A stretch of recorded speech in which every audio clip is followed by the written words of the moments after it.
because stuff changes all the time, but you make it work. You keep showing up, right, Adam? Keep showing up, Eric Beach. Just like you just did here. And welcome. Thank you for showing up. This is another episode of My Modern Myth with Adam and Eric. I'm Eric. That dude over there, hey, I got it right, is This Adam. guy? Yeah, that guy. That dude. Yes, and That guy. I'm Gold Star. We're representing Gold Star Jiu-Jitsu, and yes, and that would be what? This is Daily Heroic Public Speaking. Daily Heroic? What? It is actually, yes, heroic public speaking. Opportunity to show off the boom. Oh man, yes. I missed it. There's nothing on the sleeves for me to show off. Oh well. Yeah. Whatever. And I think maybe, I don't know if we talked about here, but this actually says yay sand. Oh yeah, I forgot. Ugh. Yeah. It's yay sand. You know, it's like that. It's like when you meet someone and then you keep saying your name wrong. You know, it's just embarrassing that I should know better, Adam. And I hope you give me one more chance to yay sand it. Yeah. I don't know if anybody has ever, I don't know if this is true for you, Eric. It's certainly true for me. I don't remember a time when anybody got my name wrong. Yes. Well, okay. So you're saying pronunciation and written. I mean, written. Okay. I had a drunk algebra teacher in middle school who called me Alan, because that's just like the lazy way of saying Adam. Yeah. Because it just flows better for a drunk person. Alan, Alan instead of Adam. That's harder to say, but that makes sense. Ultimately, anybody who has their full senses got it completely right. Always. Yeah. That faculty member didn't have all his faculties, so we'll give him a pass. No, nobody has ever asked me, how do you spell that? Yeah. Adam. Although there are probably some inventives. ATOM. You never got that? I never. Well, I thought of trying to get the website atomhill.com, which I want to find out if that thing's available. Side note, we're going to try this out. All of your IT listeners, I'm going to take that first and immediately sell it for $1,000. You better buy it before Monday, man. I know. This is going up Monday and it's going to be gone. Cha-ching, that thing is going to be $1,350. I've had that where we'll sell it to you for $15,000. I'm like, no, I'm good. Yeah, that happened with Adam Hill. I think hey, why was yours 15 grand? Mine was like 9 grand. I'm like, what was it? Hang on a second. I don't know. Just it's such a very, I don't know, cool name, I guess. I don't know. Yeah, I have had Eric. I get a lot of mail and it's ERIK, ERICK, ERIC. Like the CK one always gets me because I'm like, are you just like Hail Marying it? And you're still wrong. But is that a people pleaser? Yeah, he's just like, oh no, it's whatever. Either way, why not both? I'm cool. You cool? I'm cool. But then I'm waiting for the AHRIC, because we're getting into that kind of really creative spellings, and we haven't gotten there yet. But no one's ever pronounced it wrong accidentally or unintentionally. They've definitely mispronounced it on purpose. Absolutely. Oh, sure. Yeah. There's no question. I mean, I don't think people pronounce my name wrong. They just accentuated a certain part of my name to also accentuate, my relative stupidity, I suppose. I guess I could guess that. Yeah. I always thought of I don't like running up a damn hill. It's one of my least favorite things, but I don't know what they were talking about. Yes. No. A damn fool. Oops. Broke my computer. It's fine. That's the universe saying, hey, are you guys, is it nameology episode today or are we going to talk about something? Well, it's relevant, because we're talking about putting yourself in a position to receive the blessing. And one of the first blessings we get is our name. Mm-hmm. So see, it all ties in together. It's all about the story you tell yourself with what's happening. You can just roll with it. Never caught off guard. Okay. But what I wanted to talk about today was inspired by something that happened. And that's kind of the theme of these shows. Sometimes there's a point we're going to eventually talk about the Mount Rushmore of masculinity. So that'll have a very specific angle we take. But most of the time it's just, hey, what happened this week? We might even have an episode. I was thinking about 3 episodes today that we could do. And the blessing one was the one that won out because of recent events. But it was going to also be something where, hey, what story have you been writing this last week? And just kind of a way to start a conversation and see how things are going, more of an open discussion. But today I posted it on social media. I got my second stripe in Brazilian Jiu-Jitsu, which, that's 8 months in. And I'm really happy about that and proud of the progress I've made. And that progress has been slowing down. It has been not going easy, but being smarter, or I don't know if it's smart, because I mean, it's a chaotic sport.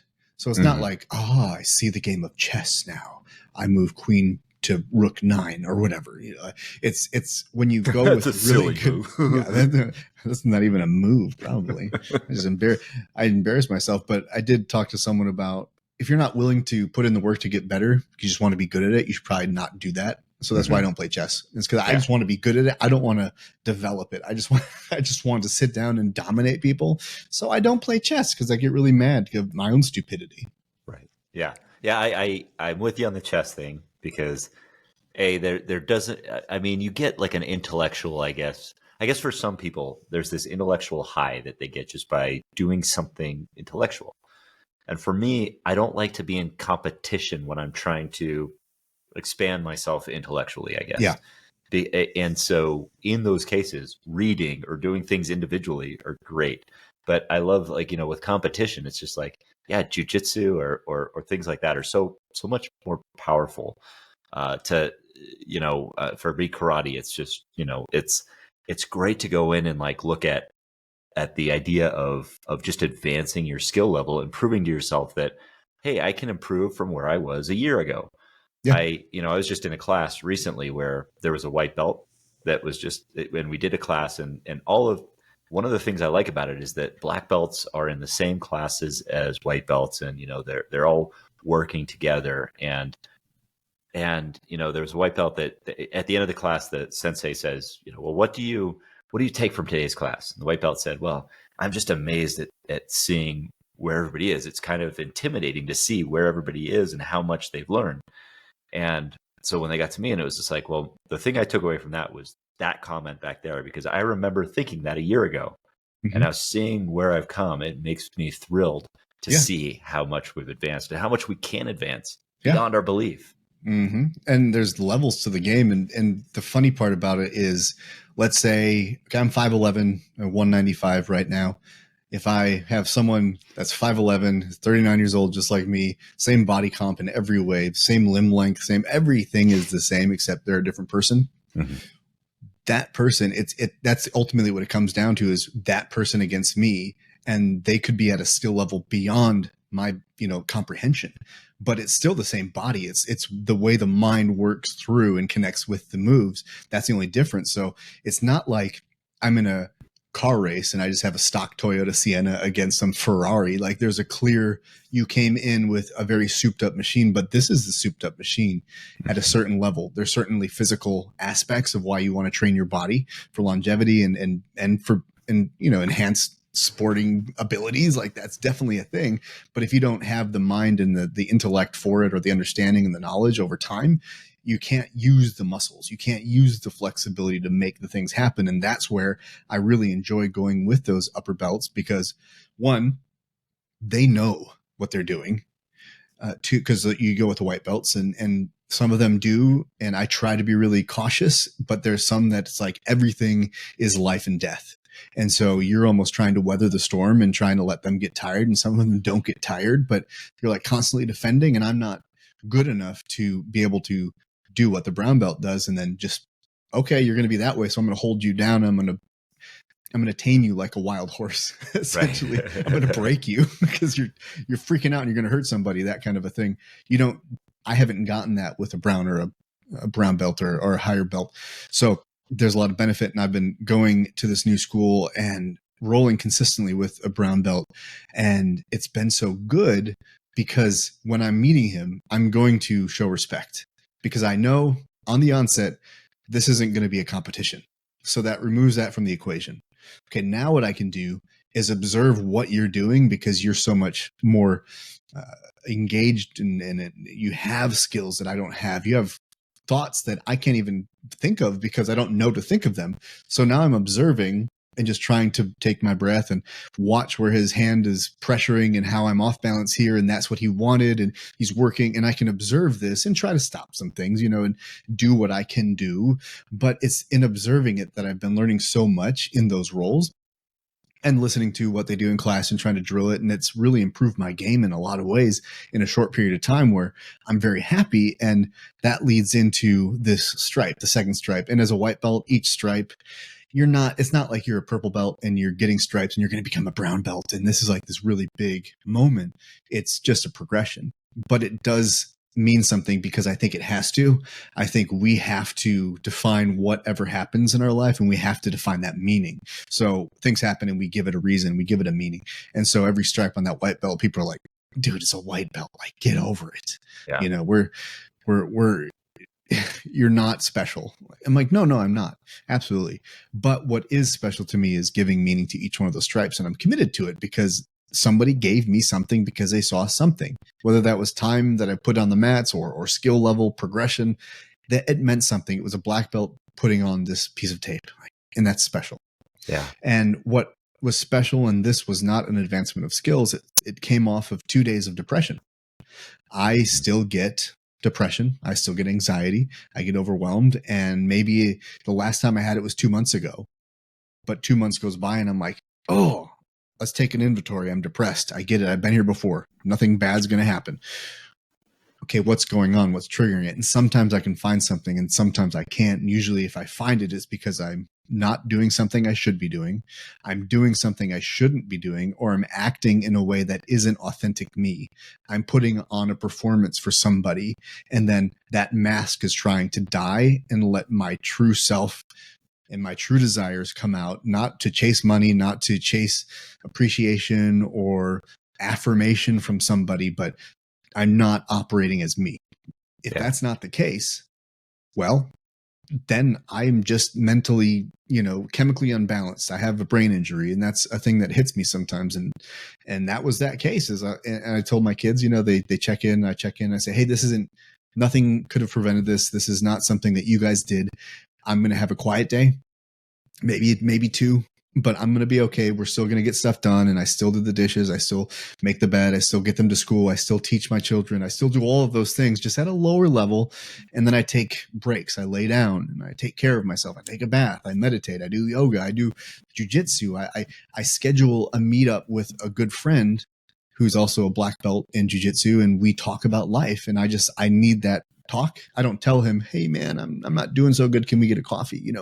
I just say, hey, this is planned, and it turns out I'm depressed, so I'm not going to cancel it. I'm going to show up because I need this. But that wasn't the plan.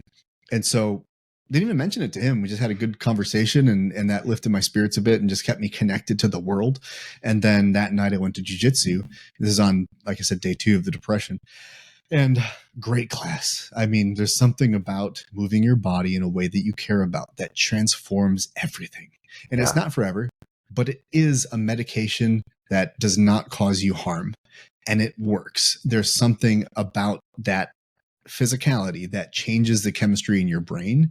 And then I got a stripe. I had one of the best class nights I've had. I just felt so present. Everything made sense and everything was working in the way that a white belt can make it work. And I was so happy. And then my black belt instructor went and grabbed a piece of tape and just grabbed my belt and, put a piece of tape on there. And to me, what that tape meant was put yourself in a position to receive the blessing. It's a piece of tape. It's not that big of a blessing. But the blessing was that I showed up, that I went to class after 2 days of depression where I used to hide away from the world. Instead, I'm going out into the world and I'm receiving the blessing of friendship. I'm receiving that connection. I'm receiving that class and the presence of friendship and connection with those guys. And that teacher could give me that blessing. He didn't do it because, Eric was depressed. It just happened. And just like that, I'm getting an award the end of the year for my work with veterans. And I got the award notification 2 months ago, I think, after the last time I had my depressive dip. And this one was like a week. It was one of the worst ones I've had in years. Yeah. And I was coming out of it, as at the clouds, part. And now I'm like, okay, I'm feeling myself again. And I get an email that day. Hey, you've been given this award for, I'm not going to say it because I can't release the information yet, but essentially it was speaking to this idea of invisible wounds. And something my wife said in the Quest for Kona episode is most people, who have PTSD, it's invisible to everybody else except for the people that are in the home. They see all of the trauma. They see all of the struggle, the setbacks, the difficulty, and they feel it too. And so here I am thinking I have to have it all together to get any kind of a blessing, to have any kind of reward given to me, to be anyone of any influence, let's just say. Mm-hmm. I have to have it all figured out. I can't have these oppressive moments. I can't have anxiety. I can't have fear. I have to conquer it all. And then at any moment, you can ask Eric, good old Eric, how do you fix this? What's the problem? Oh, I've got that all dialed in. Never have trouble anymore. And the award literally is the opposite of that. And now I have this award that says, hey, we didn't know that you were depressed for a week. Yeah. But here's and the reason you got this award, they didn't say this, but the reason I said it in my acceptance speech is because I didn't stop growing. I didn't stop showing up, and I didn't give up. And that's the whole point. I didn't isolate. I can't go away and hide. I'm not going to receive any blessings if I'm in isolation and I don't talk to anybody. I only receive a blessing if I continue to do the things, even when I don't want to, even when my feet are heavy.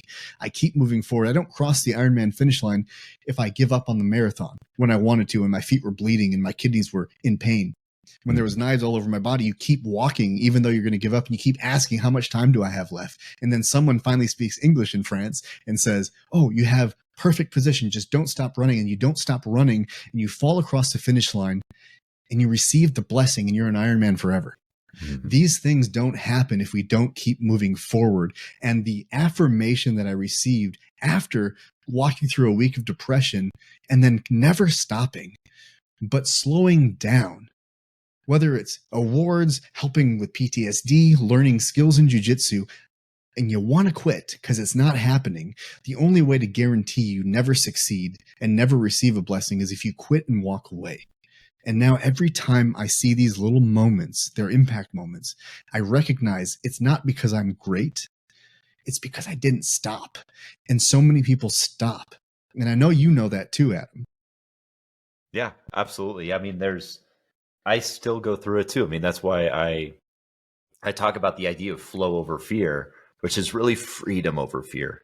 I mean, because I think that I've been resonating on that a lot. And in terms of what you're saying, for me, how that shows up, it's just like, well, I have to continuously work at it because I feel that anxiety constantly, like in almost daily. And I feel it on a larger degree more. And there are those blessing moments that I'm trying to focus more now on experiencing that gratitude in the daily basis. Like, and weirdly, over the last couple of weeks too, for the first time, I don't get depressed a lot. And mainly the reason I don't necessarily get depressed is because I'm always active. Like that anxiety, it's always like, I got to do this, I got to do that. So I'm in the kind of mindset of like, I gotta. So it's like, there's no room for like, just like a collapsing depressive episode that I have. But weirdly, over the last couple of weeks, I've started having like a little bit of that low level depression where it's just like, it's not significant. It's just like, oh, that's weird. I have this like sadness, this emptiness that I'm feeling. And, and this is part of the reason why I am on this. I'm in a hotel right now is because I'm on what I call a quarterly vision reflection retreat. That's a solo thing that I do 2 days where I go out and I reflect on the last quarter and I visualize like the next quarter. And, it came to me and what I do, I purposely detach from my home, my work, everything so that I can be more present in the moment and really looking at what I want to do. And, just driving down here was about a 7-hour drive. And I made a conscious decision not to listen to audiobooks, not to do any like kind of thought work or focus on my speech or think of anything, but listen to music. And I happened to choose Jimmy Buffett music, and the station on Pandora because he's passed away. And there's a number of lessons that I've learned from him.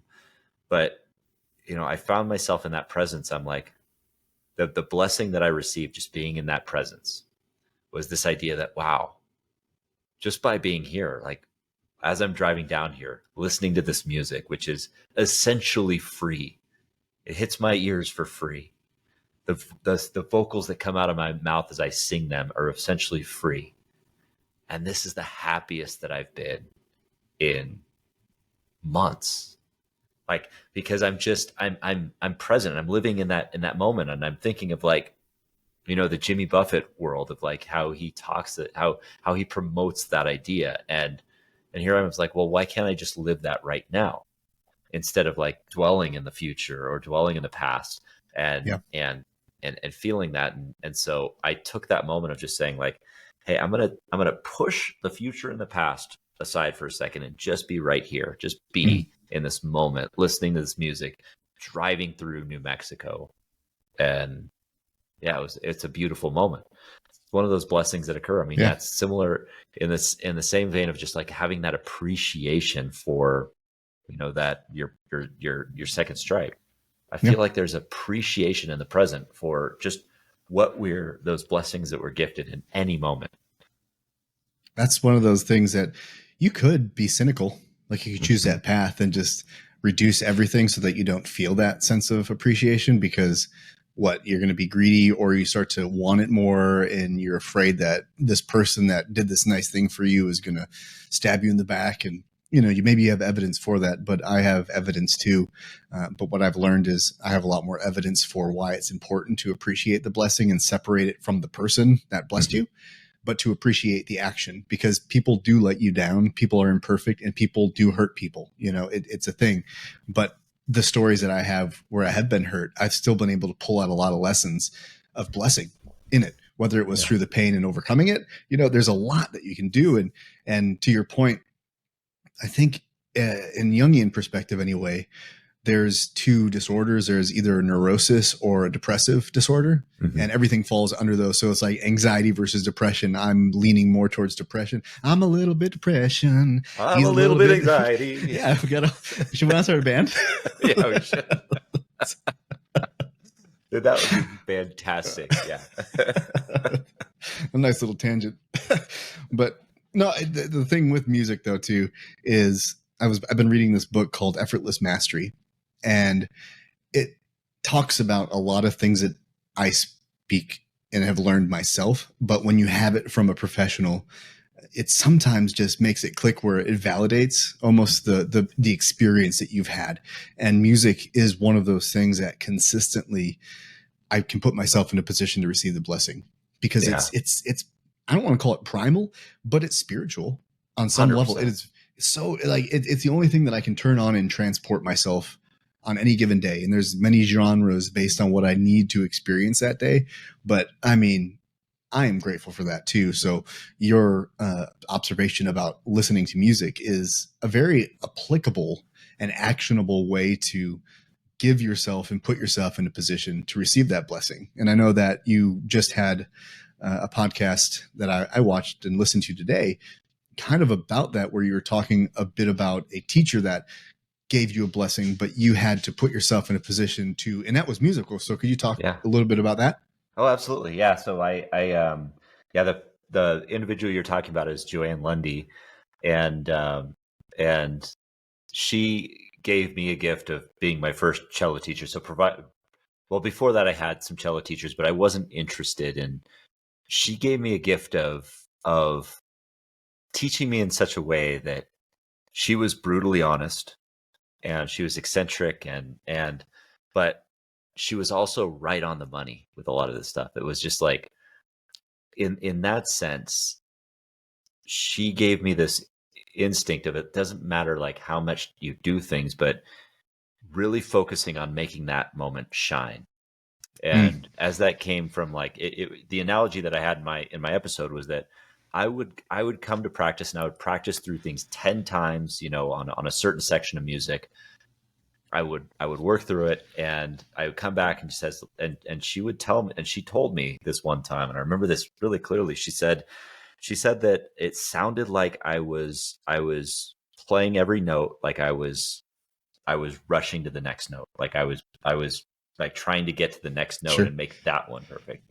And what I needed to do was, instead of that, regardless of how complicated it was, focus on the note I was in and make that note shine. And the way I take that now is that it's like, I'll make every single moment shine. Like every single, like right now is a moment to, is a moment to try to work better. Like the last word I just said, better. Like I could reflect on it and say, I wish I said it this way or this way or this way. But I could also focus on the fact that I'm going to say that we should make every moment shine. And as I just say that, I should focus on that, right? And not think ahead about what I'm going to focus on now. And it really kind of got me to identify this philosophy I had on time travel. And this is going to be a future episode too. Yeah. So I've discovered the secret of time travel. And you don't even have to go buy a DeLorean to do it. Yeah. So it's awesome. You can if you want. You can. Oh, sure. Yeah. I mean, anything's more awesome in a DeLorean. Yeah. Like, mark my words, 100%. But this is the idea that right now, like, our default is that we tend to dwell on the past. We tend to obsess about the future, and we neglect the present. And instead, I just mentioned I'm on a vision reflection retreat, where instead of obsessing or dwelling on the past, we reflect on it. We take the lessons we learn from it. We can learn from it. We get curious about it. We be objective about it. We don't take it personally. And we look at the future and we visualize it. We just decide, like, this, we're going to visualize, we're going to put ourselves deliberately where we want to be. The difference there's a subtle difference between dwelling, obsessing, and reflecting and visualizing. And that is intention. You do it intentionally. And then also what you find there is that in the presence, you're appreciating the present, which is just what we're talking about now. We're appreciating the gifts and every blessing that we have. I mean, we can be grateful for things that we experienced in the past, but every blessing that we have is happening right now. I mean, it's just the blessing of right now is just so powerful, because we're all just a series of electrons and atoms with atom together, like just blended together in this moment, not in the past or in the present. So yeah, it's so true. And that's the mantra of be here now. That's what I learned from my dog. So I try and remind myself that, and it works. And then sometimes it doesn't. And I do want to illustrate that point that, I think we can get wrapped up in the idea of, hey, you're having a bad day, just find one thing to be grateful for, and that's going to make it all better. And sometimes it does work, but a lot of times it doesn't. But I don't get mad at that when it doesn't. But it's still like training your brain to continue to look. Like, that's all it's really about, is you can't receive a blessing if you're not looking for one. I've had many people, I've seen them, the opportunity's right there, but they won't take it. Because there's a block, and it hurts to watch that, because it's their fault, but it's not, because they're so blind to it. Like, it's a wall that they don't even know is there, and that's really hard. That's in this line of work where we've coached people and stuff. Like, it's one of the hard things to do, is because most people don't want to look at that stuff. They just want to affirm and confirm their reality versus open up to the risk of change to receive that blessing. And I think there's ways that we can practice it in music. And like you said, I've played drums, and I had lessons in drums, and it was always performing to perform the piece. And then now in jiu-jitsu and playing drums after taking long periods of time off, and then just sitting on them to play, and realizing that I've gotten lost in it. Or even if I'm drumming on the table, I'll play this rhythm and I'll be like, wow, this is so cool. And then I'll start thinking about how I'm doing it. But I started doing it without thinking about how I was doing it. And as soon as I start going, oh, it's da da da da da da da da da da da, oh shoot, and I can never get back to it, because I started thinking about, like, oh, it's left, left, right, right, left, right, left, right. And then I try to replicate it. And I'm like, you were just doing it. And it's almost like you have to just totally shut down this logical side of yourself to just be lost in the moment. And I think it's really hard for us to do that. But in that book, Effortless Mastery, that's what he was saying is you're playing the piece, you're not experiencing it. And you're thinking about, achieving techniques and doing things when you don't have the technique. So you're just going to fail. And then you're like, oh, I knew it, I just suck. I'm like, well, stop trying to play like him or her, play like you, and then work on that. And so there's freedom in that, in jiu-jitsu and music and in triathlon. Like, I started off wanting to be like Miranda Carfrae, but I have a lot of things different about me. Right. It's not the same as Miranda Carfrae. So definitely not. Yeah. Did you notice? Yeah. Our friendship? I try not to notice, because I would like everyone to look like Miranda Carfrae. So I just try and imagine that moment. I mean, to really illustrate this point, I have this notebook right here. Mm. You know, this Oh, little, that's fancy. Isn't it fancy? I don't know. This guy sent it to me in the mail. Atom Hill, I think was his name. He's a little bit anxiety. He's in a band. It's no big deal, but I know a person in a band. But when I got this as a gift from you, I read this quote: "Hate does fade. We're ultimately good people. We just don't understand each other's motives." And I was like, "That's pretty good. That's interesting." Mm-hmm. And then I saw my name under it. And I'm like, I said that. Yeah, that and was you, buddy.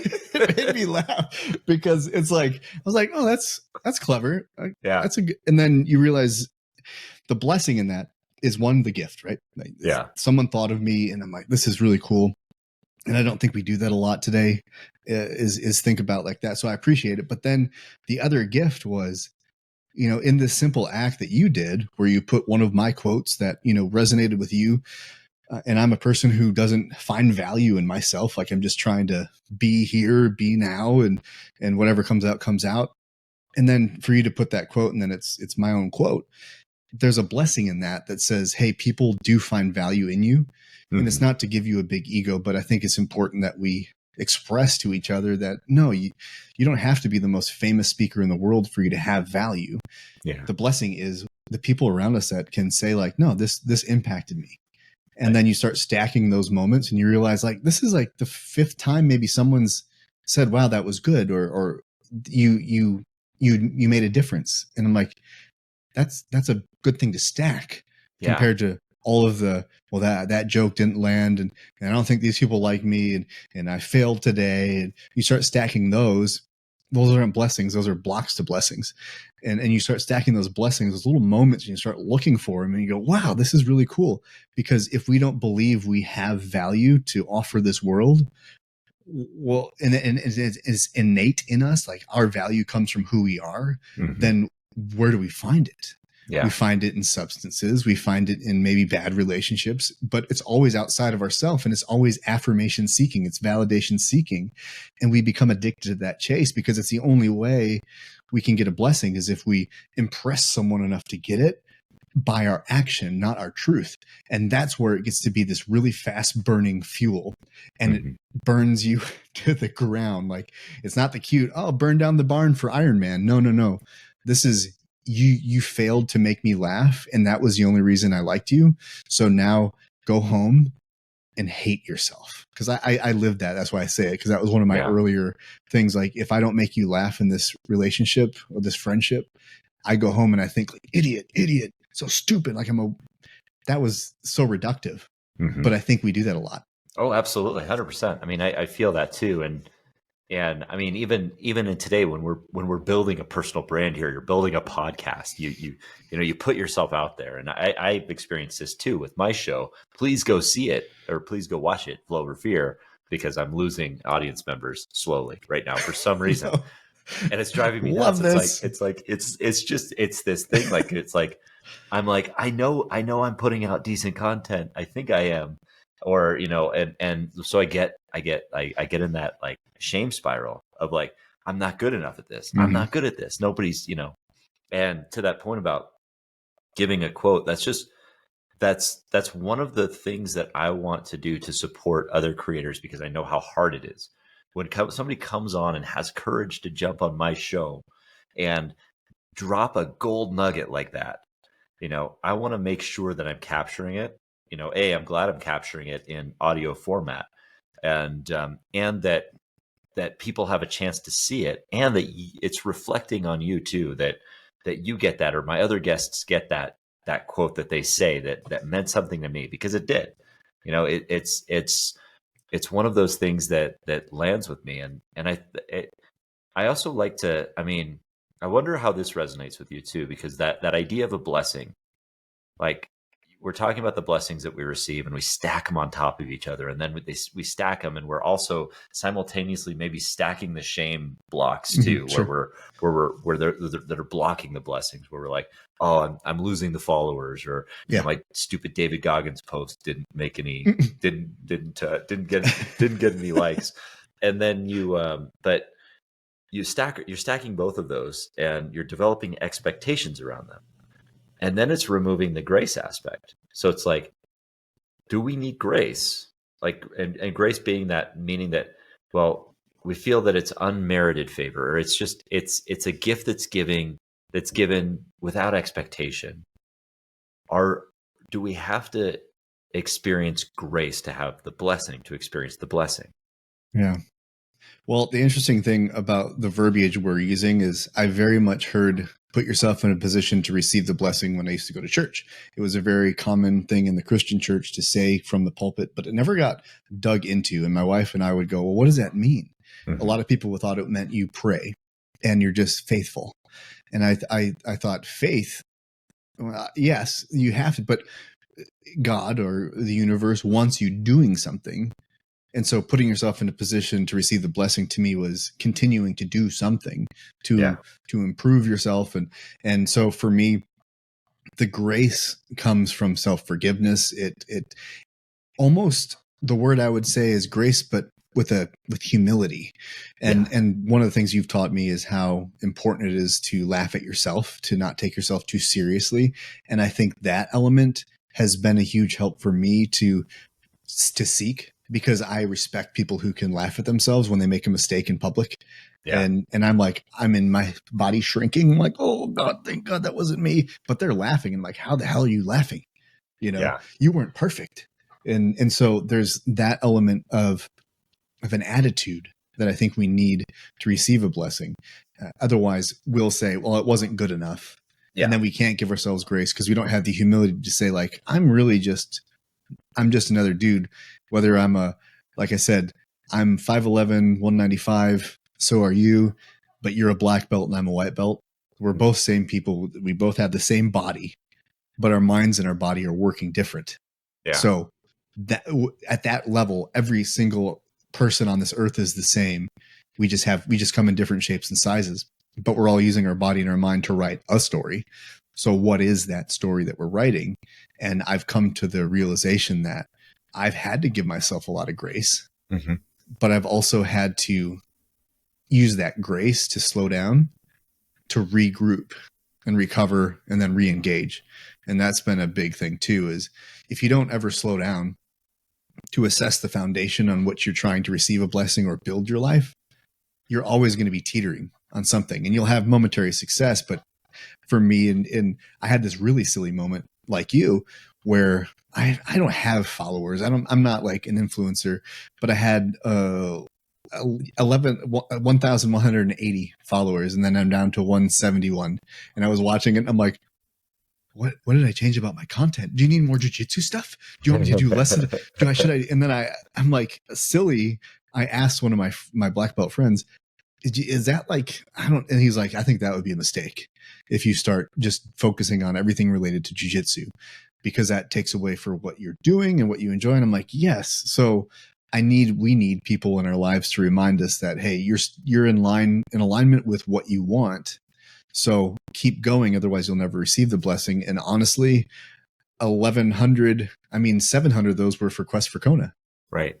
So are they, he's not a triathlete anymore. It could be as simple as that, where you have to get rid of all the people who don't want your message, or it's going in a direction they didn't want, so that you can find your 1,000 true fans, right? Mm-hmm. Website coming soon. It's not what you think. I'm still waiting for someone to come out with true fans in a competition with OnlyFans. But we'll see. That and your website are going to be both taken by the end of the airing of this episode for sure. Yes. So jump on it now before somebody else does. But seriously, I think that's where I'm at with it, and realizing Instagram doesn't define my success. No. My ability to leave an impact on people, whether it's at a backyard party, a podcast, on a stage speaking, at a jiu-jitsu class, I don't care where it is or how big the impact is. I just need to show up with who I am at that moment and just be true to that, and give myself a little grace for when I screw up or stumble over my words and can't think of the name and mess up the movie quote or whatever, because they don't care. Yeah. Well, if I can quote one of the greatest modern day philosophers of our time, Pitbull. Oh yes. I saw him on a TikTok once where he said that that the only people that are defined as users are drug abusers and people who are on their cell phones or on social media. Those are considered users.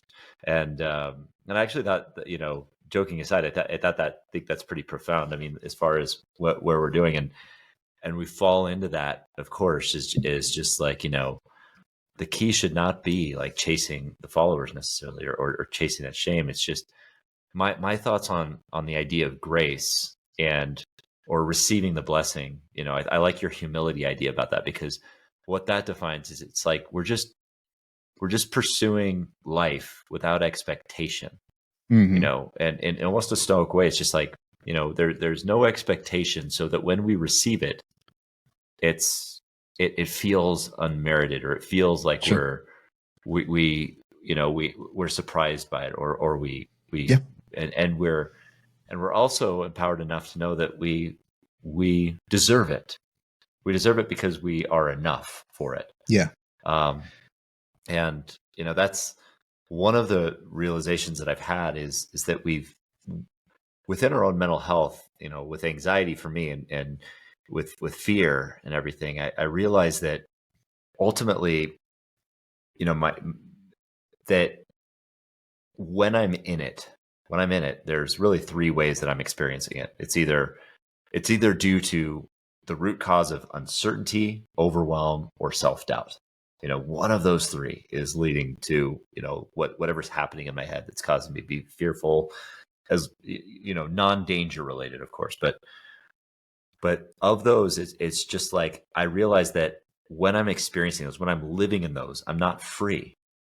And what frees me from that is being able to embrace it as some kind of signal, is that it's a signal for an opportunity. And when I do that, it's just more of like a releasing expectation, but just pursuing things. And like you're saying, being grateful in the present for the blessings that we're receiving on the day to day. And so that is where we experience, I think, greater freedom.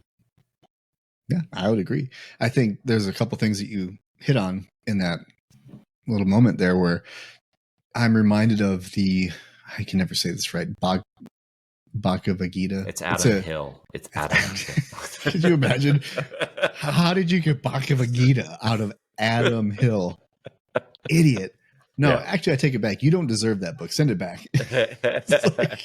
No, yeah, you're right. Bhagavad Gita. The Bhagavad Gita. Oh my gosh, that's one of those things. You say it enough, and it sounds it's weird. Done. Yeah, Bhagavad Gita. All of a sudden, you're Jewish instead of Hindu. Yeah, Bhagavad Gita. Anyway, a lot of music today. So, in that, it's similar story, to the Upanishads. Shots. Everybody.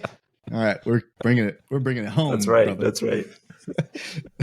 The immortal words of Lil Jon and Pitbull. Waiting for that philosophy book. But in the Bhagavad Gita, the story, one of the moments, it's where meditation was given to people in the Hindu culture. And so Krishna and Arjuna are talking. Arjuna then says this profound statement that has stuck with me and has fundamentally shifted my perspective on this conversation, on the blessing. And this is why I love podcasts. This is why I love listening to different people, because sometimes it's a simple sentence that makes you go, oh, that makes sense. That's why different teachers can make you go, oh, that's how you play. Mm-hmm. That's how you perform. But until you heard it the way they said it, it didn't make sense to you. That's why we need so many voices. But in this moment, they're talking about work, and every human being has the right to work, but nobody is entitled to the fruits of that labor. We only have the ability to work. That's the only guarantee in life we have. We don't get to ever see that prosperity. We don't guarantee that we ever see any benefit from the work that we're doing. And so when I look at this work, and you look at followers and you look at influence, and how many millions did I make helping people this year? What size is my empire? No. I can't look at that because I don't derive satisfaction from it. But what I do derive satisfaction is knowing I get to put in the work. I get to express myself and hopefully make an impact. And I have to be willing to die at the end of my life in old age, hopefully in peace, knowing that, hey, I put in the work and hopefully I planted a few seeds, and hopefully in 50 to 100 years, maybe it matters to someone because I broke a generational curse here, and it's the children of this person that can finally make a stance and change, And so YouTube accounts, Instagram accounts fluctuating. It's so fickle.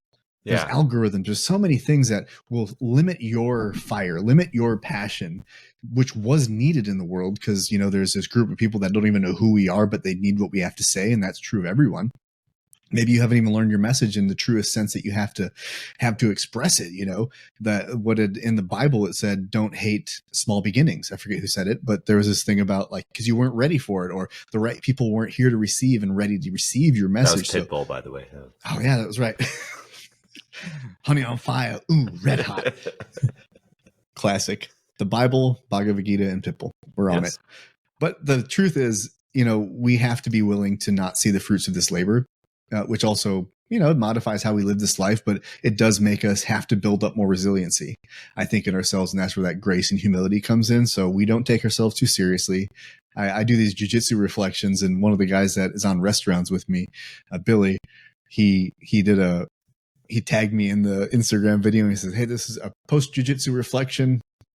My shoulders hurt. They hurt. And it made me laugh, but he and I laughed at it, and he said, hey, it was all in good fun, because I think he was worried that it would offend me or something. And I'm like, no, I learned from Adam Hill, the moment you're taking yourself too serious, that no one can make fun of your post jiu-jitsu reflections and how they're deep and meaningful, and the sun looks, of course you can do it like an asshole though. Right. I had that one guy said, oh, are you fucking kidding me? Just go train. Shut up. Yeah. And I'm like, of course. Yeah. I'm sorry I said the sunset looked pretty after class. Right. Yeah. I know there's just so much like that it's like, when we're just being self-deprecating, or when we're having fun with the whole thing, we're poking fun in a safe and humane way. Yeah. There's so much sensitivity over this now, and we just can't, we can't post anything without somebody getting pissed off. We have to embrace that. Yeah. We have to embrace it. We have to embrace pissing people off and be thrilled when it happens. I mean, I finally did that. I've been reluctant because I just don't like the idea of people coming and posting something that's against me. But I finally did it. I said, I just said, I didn't watch Ironman Nice. I didn't watch the World Championship for the first time in 10 years. I wasn't excited about the race, and I actually forgot that it was happening because it was happening in Nice. Because let's face it, the importance of the race is it being in Hawaii. And I got comments on that from, actually it was a very overall 99% of it, very healthy, great discussion. Sure. Some people said, I disagree, blah, blah, blah, blah. And it was great. And it was it was helping me get past that comfort zone, expand my comfort zone a little bit.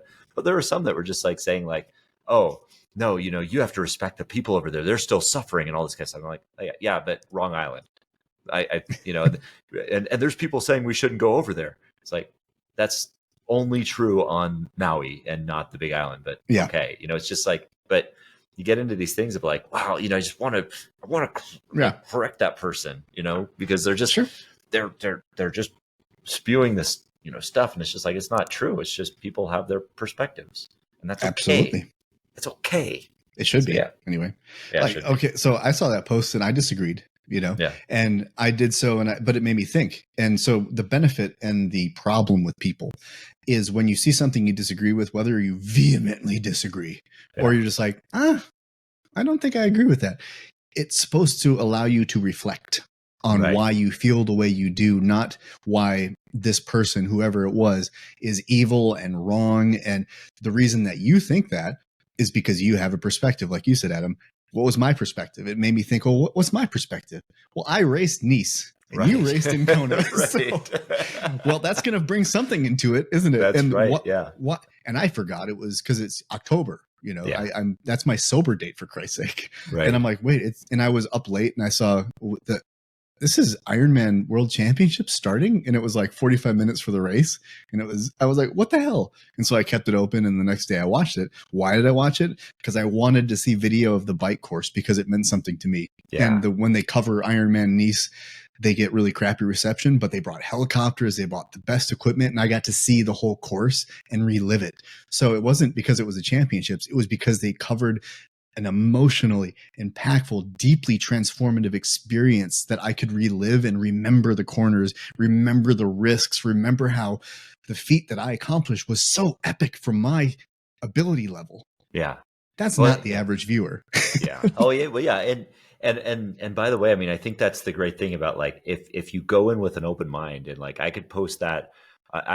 There's one phrase that I heard from someone, which I really land upon. It's like, hold lightly beliefs with conviction. And I'm saying that wrong, but it basically means that you want to hold on to your beliefs. Yeah.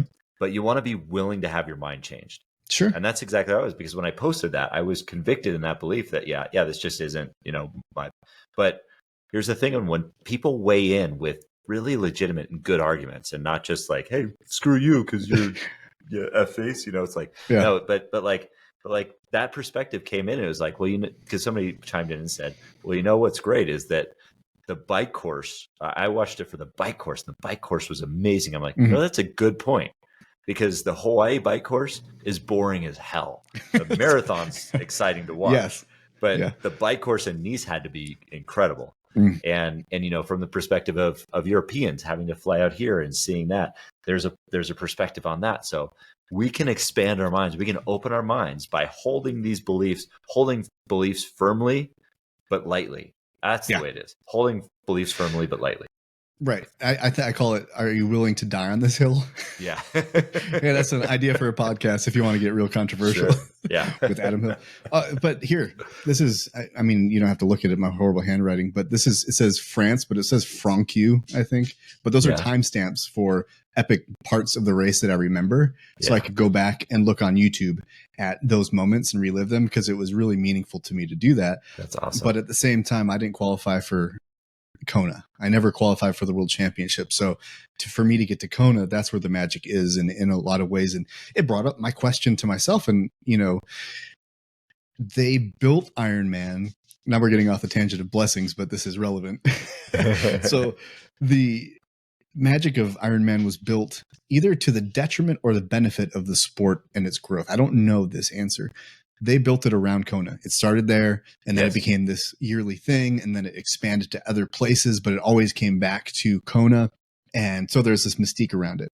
That's the only sporting event like that in the world, I believe, because every other championship, even football, is played in different stadiums, and there's a home crowd advantage maybe, or if you're in Denver, you're at, elevation versus sea level. And so there's different benefits that way, but it's still a flat turf, a flat piece of grass. You're not going from France to Jesus. Something just slammed in the house. You're not going from the mountains of France to the flat, I mean, not the course. There's still hills on the Kona course. It's just a very slow gradient, kind of out and back type of situation versus twist turns, crazy technicalities and whatnot. So I'm just getting the tap dancing dog behind me, like, I don't think imagine what you're saying on the podcast. F you, daddy, I want to have some food. Screw you, daddy, I'm really saying you're rude. And I'm just really bothered. Yeah. So now she's down on the pillow. But you know what I'm saying? Like, it brought up questions like, was that a good thing? Or was that the reason it did become the juggernaut that it is? Could it have been transferred to different places and still become the race that it is? Or was it only built on the magic? Because it's an insane race, 140.6 miles in one day. So maybe it needed that. Yeah, and I mean, it exploded because of the wide world of sports. If you remember back in the 80s, the wide world of sports. Oh, yeah. They featured it. And that was at the time, certainly when, and then they had Mark Allen and Dave Scott with the Iron War. There's certain mystiques that are around that Hawaii experience, that frame that. And Ironman themselves if they wanted to have a championship that moved, they did themselves a disservice, because every single year in the broadcast, they started with the island of Hawaii is exceptionally strong. And they created that mystique around Hawaii, not the race. Sure. So that was a mystique that captured my attention. I think a lot of those people's attention too. Well, mine too. But that brings another question. Is it the mystique of the race, or was it the production value of the narrator's voice, which he's not there anymore? The NBC broadcast, which is not a thing anymore. That's why I did it. I think that's why you did it. So if they just had like, hey, Kona, Hawaii, 140-point mile, it's a pretty big race. And I don't know that I would have seen magic, but it was the production. It was the way they made it seem like the Lord of the Rings or something, like this epic adventure. And really, it's people running in Lycra peeing on themselves. Right. Yeah. Oh, yeah. And that's the thing. Like when you get in the race and you get in the details of it, you're on the bike and like my back hurts this fucking more. And then you're on the run and like people are just like making noises like, like it's just like it's like, so yeah, I mean, definitely it's the production value. It's like, thanks, Eben Hathaway, for like, creating this amazing broadcast. But yeah, it's lipstick on a pig a little bit, but it's. Yeah. But it had to be done. And so it is, I mean, obviously it existed many years before that, but the explosion, the rapid increase in participants, that's, I think, where you get into the magic had to be created by something to be digested by you and me. I'm not getting that magic because I don't live on Hawaii. I'm in Wisconsin. And so seeing those exotic locations and beautiful oceans and things, I'm like, all I see outside is trees and snow, at this moment in time. So that looks pretty good. Yeah. But but you see I just wanted to talk about it. You brought it up and I wanted to demonstrate something. And that is you can have a conversation and disagree 100%. And still agree. That's the thing is we oftentimes, even if we don't agree on the same point, we have the same heart and we agree on something. Yeah. And it's not about like proving why Kona should change locations. It's me saying, well, here's why it was cool for me. And also I see why it was magical. It is. And separating men from women is another element of that, being like women are going to be at Kona, but the men are in France and then they flip flop it the next year. It's kind of herky jerky weird just on a business logistics standpoint to begin with. Yeah. So I mean, there's a whole lot of issues with Ironman, but this is, we absolutely should be able to talk about these things and there's a lot more intense issues out there to talk about that are hotbed issues, but we need to be able to accept that it's not about living and dying on this point of fact, because honestly, what I've realized is where Kona is, or whether it's at Kona or in France, I'm going to get up tomorrow and I'm going to take care of my kids. I'm going to go exercise. I'm going to eat my food. I'm going to deal with the stress of my immediate environment. And that's not even a real thing for me. Right. Like it's not a reality. So be here now, I think is the recurring theme for receiving a blessing. Because if I spend my whole day stressed about this interaction I had on social media with a person I don't even know, or probably doesn't even know or care about me, I have blocked myself from anything good happening in my day because I'm continuously thinking about my appropriate comeback or how that's not true what he said about me, and just letting it bother me. And the evidence I have that made me laugh today was I have my friend Paul, black belt. He has a YouTube channel called Grappling with Insanity. And he's in that same moment of like trying to change his content. And some people are bucking on that and that whole thing like we talked about. And somebody commented on his video because there's a lot of jiu-jitsu techniques. And they said, well, I don't know, that technique seems good, but would it work against someone who didn't have, only if they have clothes on? So if they didn't have clothes, would that technique work? And his response was, are you experiencing situations often where you're naked and having to fight people? like that's a brilliant response. Like, probably not, but where is this going? Right. It's like, well, yeah, but if they were covered with mayonnaise and I was like, so if let's say that's great, but if I have a fish down my pants and I'm on top of a train going 69 miles an hour and the Yakuza has surrounded me, this technique going to work? Dude, I swear to God, if I'm in that situation, I'm like, God damn it. Yeah. I'm like, I knew I shouldn't have put this fish down my pants and jumped on this train. What the hell? Curse you, jiu-jitsu. Well, that's a great way to land the plane. So we covered a lot of ground today. We have a lot of topics that could spring out of this, and eventually we'll get to that Mount Rushmore of masculinity. And to set that up, maybe we'll do it next week. I don't know if you'll have your Mount Rushmore built by then, but if you do, we'll do it. And the concept, just so you know, masculinity is a very polarizing word. but I believe it from the Jungian perspective of we all have masculine and feminine. It's anima and animus inside of us. It's an energy. It's a compassion versus aggression, connection versus, very focused, goal-oriented achievement kind of things. And we need a range of it, and we all have different levels of it. Even the Bible said there's men of the tent and men of the fields. And what that meant was there's more people who are learned and were more intellectual, and there's people who will lean more towards the physical labors and that, but they all need both, you know? So it's a conversation of fictional characters, video game characters, movie, comic book, whatever, that embody elements of what the ideal masculine embodiment was for you, or you can look to, because these icons can be like a way to summon certain energy in you. I'll give you one teaser for me. One would be Indiana Jones.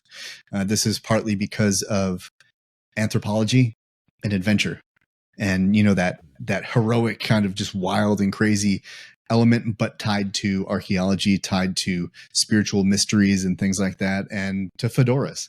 I will be dressing up as him this year because I am the age of Indiana Jones in Raiders of the Lost Ark. So for the future, I will dress up according to the movie every Halloween when I hit that age. Does that make me at the age of the Crystal Skull? I don't think so. I think you'd be after, because they came out pretty quick, but Last Crusade may be closer to Last Crusade. I'm probably Last Crusade. There's a bit of a gap. I'm going to have a lot of no Indiana Jones dress up for many 30 years, and then I'll be like, I'm back. All right. Well, thanks for joining us, and we'll catch you in the next episode. But until then, journey well, my friends. And as always, bye. Bye. Nailed it. Such a man.